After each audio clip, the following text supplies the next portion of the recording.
Well, if you're planning to go on vacation this summer, you may be all about, of course, relaxing and having fun. Who doesn't want to do that, right? But don't let your guard down too much. And here's why. Because you could become a victim. And here to tell us how to avoid becoming a victim and a victim to scams and thefts is Bob Arno. He is a professor of pickpocketry. I love that title for you because you really have been up to a lot of fun stuff in the studio. I say fun because we know you're having fun, yep. But for the folks out there who do go on vacation, it's not so fun. No, if you're the victim, there is no fun at all. No. Right. It's only fun for those outside who are looking in. But if you are the victim, no, there's no fun whatsoever. Yes, I am a professional pickpocket, but people should understand I return things. I do it on stage in front of thousands of people. But my claim to fame is not my performance part, but that I infiltrate various pickpocket gangs around the world, and I use that information to teach law enforcement in roughly 30 countries. Right, and you are world, and I was going to say that. You do travel the world, and we have video of you actually doing it. And people are amazed by how quickly their identity can be gone, their Absolutely. money, everything that you know, if they for. steal your credit card plus an ID, let's say a driver license, immediately they can turn that into $5,000, $6,000, $7,000 simply by pretending to be you. All they need to do is to change the photo in that driver license. They can laminate it in a printer in the back of their car. It's done in 2-3 minutes. Yeah, I was about to say, because they're quick. They know exactly what they're doing. Okay, so how do we avoid becoming a victim? Well, you know, how the first thing, safe? what I feel is important to understand, and I'm taking a couple of tools forward here, because you have to remember that if they have the credit card, they can slide it through a contraption like this. This is a small skimmer. All that black material on the back of the credit card, where all your important information goes into this skimmer. Now they take a new blank card, a gift card, and they can put all that information back into a new card and go out and use it. That means that the skimmer is important for the bad guy. They give it to a girl who works in a restaurant, in a club, in a bar scene, and they are 20 guests are coming through, and each time they slide it through the regular terminal, they also slide it through this. How do you protect yourself? Well, I think that if you're traveling, the main thing to protect is your ID. If you're down in a hotel lobby, let's say in Barcelona or in Paris, don't use that free internet little lobby computer if you're going back and doing any type of credit card information.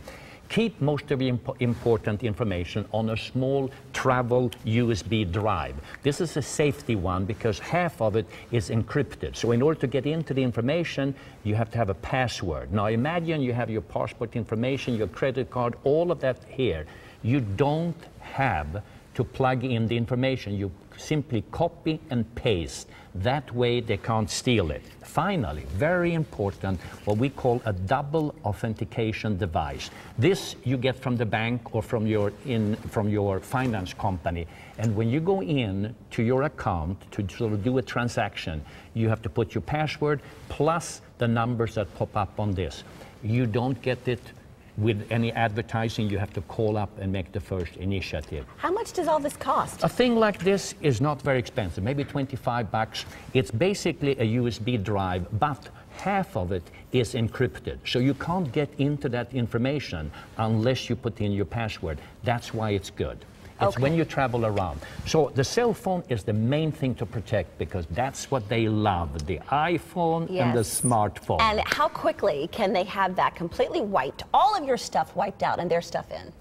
Well, it depends on what the format they're using, and different networks have different ways of getting into it. But for example, an Android phone, it will take them maybe 2 minutes to get all of the information that is in that little SIM card. If they're really smart, they steal the entire card, drag it out, put it back in, give you the phone back. So we're in the airport or we're at the hotel. What should we be looking for? What should we be looking for to make sure you should not be looking for the bad guys because you don't have any way of detecting them. What you need to understand, the minute there's an open network, the minute it's a free network in the airport, how do you know that that network is given by the service provider? It could be a bad guy sitting down in a Starbucks coffee with his own computer pretending to be the free hot dog. And very quickly, who are the targets? Who are the prime targets? People who are ignorant. The people who think that, hey, this is a free deal, I'm going to surf for nothing here, that is the target. Okay, and we don't think any of our employees are ignorant, but you swiped a wallet from one of our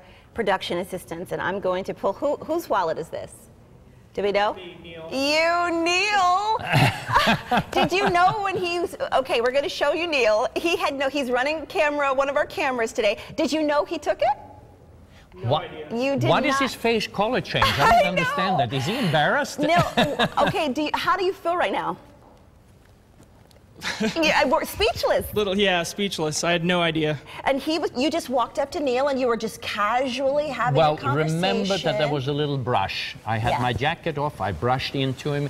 The jeans pocket that he has are pretty loose and easy. Thieves like that. The tighter your pocket, the harder it is. It's not whether you have it in the front or in the back, it's the shape of the pocket. Yeah. And believe it or not, Neil had this in the back pocket of his... In the hip pocket. On the hip pocket. What the thieves do, look, is the 4 corners. 1, 2, 3, 4. They call it the print of the money. If they see that 4 corners are nice enough to get here and clip from the top, bingo, they're going to go for it. All right, tight jeans and no 4 corners. That's going to be the takeaway. You are delightful. And again, we're having fun right now, but we know this is not a laughing matter. If you've been a victim of identity theft, you understand that. And we've got much more information from Bob, including those videos you just saw, on a link on our website, sonoraliving.com. Great advice. Thank you. Thank you.